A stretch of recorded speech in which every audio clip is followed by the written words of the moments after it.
Hello everyone. In this video, I'm going to be showing you guys how we can connect a Power App to our SharePoint site. So if you guys don't know what Power Apps are, I'll link to the documentation in the description of this video. But the way Microsoft describes them is Power Apps are a suite of apps, services, and connectors, as well as a data platform that provides a rapid development environment to build custom apps for your business needs.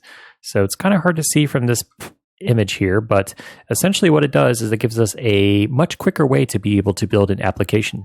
So what we're going to do is we're going to head over to one of our SharePoint lists, and we're going to be able to build a Power App from our list here. So to do this, we just have to come over here to Integrate, come over to Power Apps, and then do Create an App. And it may take a moment to load, but what it's going to do, I haven't gone through these prompts yet, so let's see what it asked me.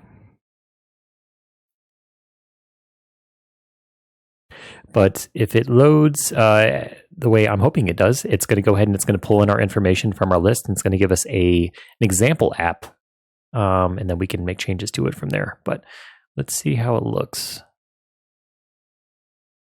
And it should show us, things like the title. It may show the department status. So we're going to give it a few more moments here to load.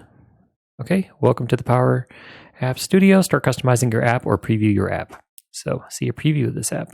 Let's check it out. So preview the app. You can see up here it's in the top right. So let's go ahead and preview it. And you can see it's showing our list right now. So right now it's showing the title. So we see that here. It's showing the ID, which we could always change if we want to. And then it's also showing a date. It looks like the date that it's showing is the modified date, it looks like. But like I mentioned, in other videos, I'll be doing a full series on Power Apps. But if we click on one of these, you guys can see it gives us a, I don't know why it looks like this. That's kind of strange.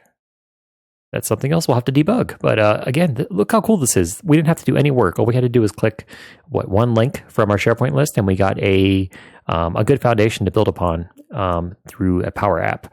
And then also if we click on this, and then we come over here to the edit button, we can actually make changes to some of the fields directly on a Power App. There are some limitations to this, and we'll cover this as well. In addition to that, we can also delete entries, and we can change the color. I mean, we could do all sorts of things. So stay tuned for more episodes to follow where we dive a bit deeper into Power Apps.